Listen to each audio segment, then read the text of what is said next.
The caves of Yanchep, Western Australia. Darkness transformed into light. An occult group gathers to perform an ancient Egyptian rite. The members of the Temple of the Mother worship the goddess Isis. Their leader is an energetic businesswoman who by night becomes the High Priestess, Lavana. My rituals and teachings were passed down to me by my Egyptian teacher, who I first met in Egypt 7 years ago. Our first time we met, we spent many, many days in the desert together.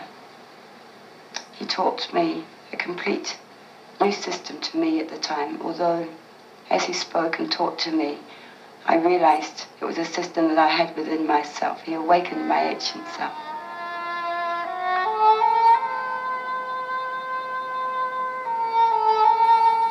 There was something about him that was very, very important to me in this life.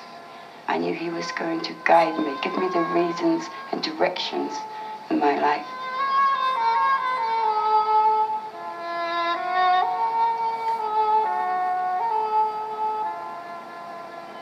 His teachings came more of a vibration and a feeling from within him.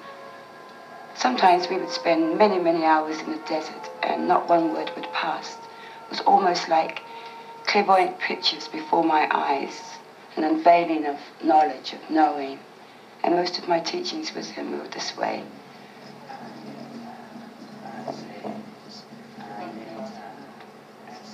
Our full moon ritual begins at new moon, and everybody within the temple starts their preparation and aligning themselves to the new moon and her energies, to her waxing energies, to her growth.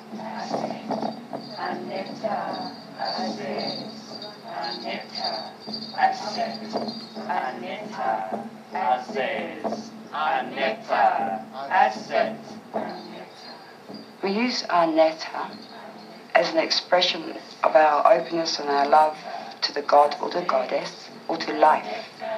So in a way we're paying homage to ourselves as well.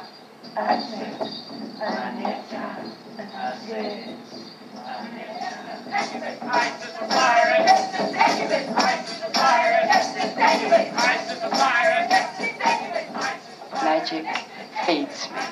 Magic makes me constantly aware of change, and I can make change. Magic gives me vitality.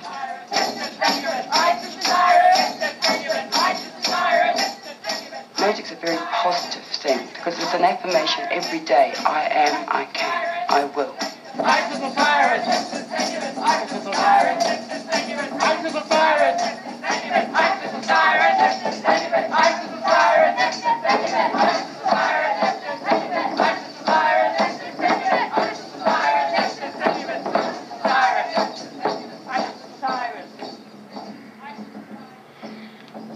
And sesame sinanchu.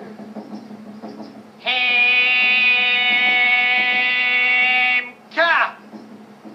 Oh, you great shining ones, guardians of fire, we welcome you. Aneta.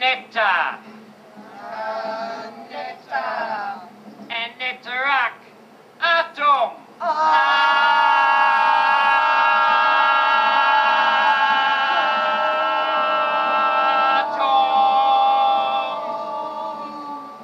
What I get from magic and working with the Temple of the Mother and Lavana is to realise the joyousness of life, that life's free-flowing and that life's a very, very precious thing.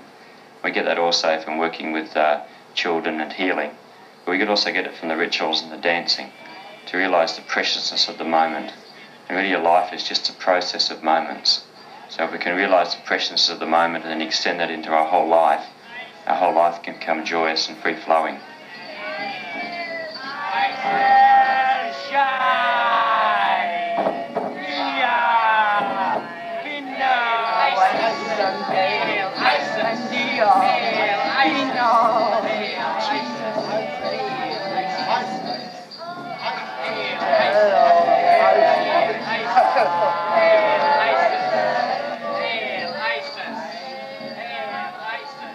As I stand there, and I'm taking on the form of the Great Mother, I actually do feel like I am the Great Mother. I don't necessarily feel like I'm a person. I actually feel like I'm earth, I'm sea, I'm everything that's feminine.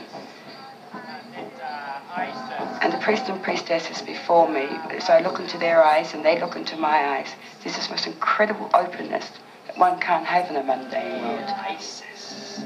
Hail Isis. Hail Isis.